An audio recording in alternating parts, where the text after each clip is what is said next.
Rafi 365 YouTube চ্যানেলে আপনাদের সবাইকে স্বাগতম। আশা করি আল্লাহর রহমতে আপনারা সকলেই ভালো আছেন। আজকের ভিডিওতে আমরা দেখব কিভাবে আমরা ফন্টের ভিতরে এই ধরনের পিকচার ইউজ করতে পারি।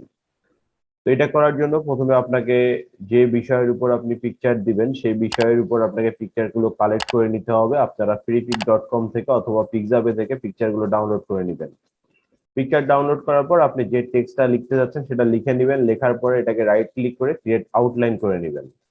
ক্রিয়েট আউটলাইন করার পর এটাকে আনগ্রুপ করে নেবেন। আনগ্রুপ করে নেওয়ার পর একটা করে লেটার আপনাকে সিলেক্ট করতে হবে।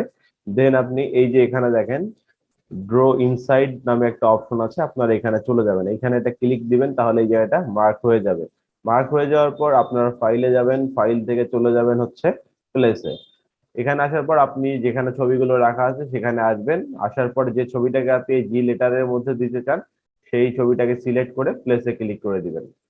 তো প্লেসে ক্লিক করে দিলে এই ছবিটা আপনার এখানে চলে আসবে। চলে আসার পর আপনি এখান থেকে যেটুকু অংশ জুড়ে ছবিটা দিবেন সেটা আপনাকে ড্র্যাগ করতে হবে, এইভাবে ড্র্যাগ করতে হবে।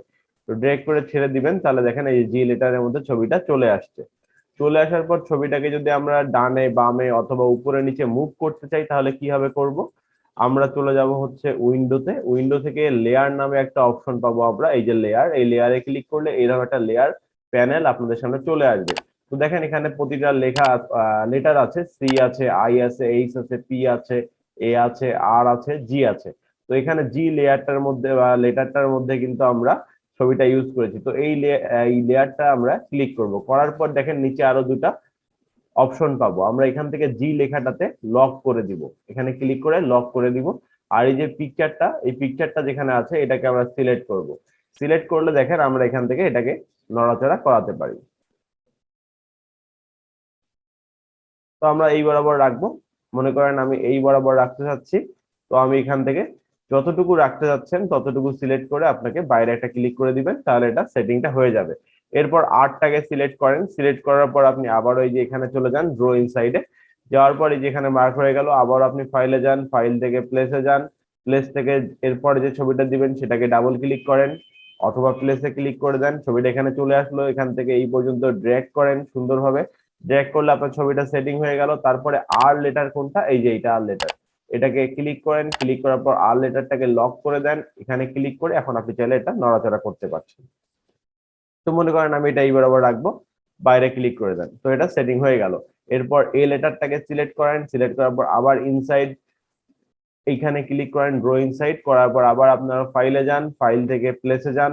এরপরের ছবিটাকে সিলেক্ট করেন অথবা প্লেস করে দেন। প্লেস করে দেওয়ার পর এটা আপনার আর্টবোর্ডে চলে আসলে উপর থেকে নিচ পর্যন্ত সুন্দরভাবে ড্র্যাগ করেন, ছবি এখানে সেটিং হয়ে যাবে। তারপর এখান থেকে এই লেটারের ভিতরে আসেন, আসার পর এই লেটারটাকে লক করে দেন, এটাকে সিলেক্ট করেন। সিলেক্ট করে ডান বা মুভ করেন, যেভাবে ছবিটা রাখতে চান সেভাবে রেখে বাইরে ক্লিক করে দেন। নেক্সট যে লেটারটা আছে পি, এটাকে সিলেক্ট করেন। সিলেক্ট করার পর ড্র ইনসাইডে ক্লিক করেন, তারপরে ফাইলে যান, ফাইল থেকে প্লেসে যান। প্লেসে যাওয়ার পর পরবর্তী যে পিকচারটা আছে এটাকে সিলেক্ট করেন বা প্লেস করে দেন। প্লেস করে দেওয়ার পর উপর থেকে নিচ পর্যন্ত ড্র্যাগ করেন, ছবি চলে আসবে। চলে আসার পর উপরের দিকে আসেন, এই দেখেন পি লেটার হচ্ছে এটা, এটা গ্রুপ হয়ে আছে, এই ভিতরে ক্লিক করেন, দুটাকে আলাদা পেয়ে যাবেন। পিটাকে লক করে দেন, তাহলে লক করে দিচ্ছে এই কারণে যাতে পিটা নড়াচড়া না করে।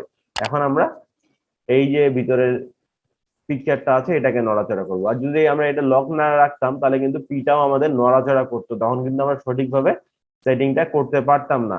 এরপর আমরা এইচ লেটারে চলে গেলাম। এখান থেকে আমরা ড্র ইনসাইড এখানে ক্লিক করে দিলাম। ক্লিক করে দেওয়ার পর ফাইল, ফাইল থেকে প্লেস, প্লেস থেকে আমরা পরবর্তী ছবিটাকে এখানে প্লেস করে দিলাম। তারপর এখান থেকে ড্র করে এখানে দিয়ে দিলাম। দেওয়ার পর আমরা এইচ লেটারটাকে লক করে দিব, তাই এখানে আমরা লেয়ার প্যানেলে এসে গ্রুপে ঢুকলাম, এইচটাকে লক করলাম, যতটুকু যেখানে রাখা উচিত সেই বরাবর রেখে আমি বাইরে ক্লিক করে দিলাম। এবার আই লেটারটাকে ক্লিক করলাম, আবারও ড্র ইনসাইডে আসলাম, ফাইলে আসলাম, প্লেসে আসলাম। পরবর্তী লেটারটাকে আমি ডাবল ক্লিক করলাম, করার পর এখান থেকে ড্র করে দিলাম। ওকে, এই যে চলে আসলো। চলে আসার পর আই লেটারে চলে যান, আইটাকে লক করে দিলাম, ছবিটাকে মুভ করতে চাইলে মুভ করতে পারবেন। তো আমি এটাকে এইভাবে রেখে দিলাম। এরপরে সিটাকে সিলেক্ট করলাম, আবারও ড্র ইনসাইডে গেলাম, ফাইলে গেলাম, প্লেসে গেলাম, পরবর্তী ছবিটাকে ডাবল ক্লিক করে প্লেস করে দিলাম। দেওয়ার পর আমি এটাকে উপর থেকে নিচ পর্যন্ত ড্র করব। তো করলাম, করার পর ড্র্যাগ করলাম, উপর থেকে নিচ পর্যন্ত ড্র্যাগ করবেন। তো ড্র্যাগ করে দেওয়ার পর উপরের লেটারটায় যাবেন, যাওয়ার পর সিটাকে লক করে দেন, ইমেজটাকে আপনি চাইলে এখন সরাসরি করে দেখতে পারেন যে ঠিক জায়গায় আছে কিনা। ওকে, এটা ঠিকঠাক রাখছে, আমি এখন বাইরে ক্লিক করে দিব। কন্ট্রোল 0 দিয়ে আর্টবোর্ডটা ঠিক করে নেন। এই হচ্ছে আমাদের কাজ। এখন আপনি সবগুলোকে সিলেক্ট করেন, কন্ট্রোল G দিয়ে গ্রুপ করে ফেলেন। তো আমরা কিন্তু এইভাবে আমাদের লেটার গুলোতে বিভিন্ন ধরনের ইমেজ সুন্দরভাবে অ্যাটাচ করতে পারি। তো যদি ভিডিওটি ভালো লাগে অবশ্যই ভিডিওতে লাইক দিয়ে দিবেন। যদি আপনি আমার চ্যানেলে নতুন হয়ে থাকেন অবশ্যই চ্যানেলটিকে সাবস্ক্রাইব করে সঙ্গে থাকার চেষ্টা করবেন। ভালো থাকবেন সবাই, আল্লাহর রহমতে। আসসালামু আলাইকুম, আল্লাহ হাফেজ।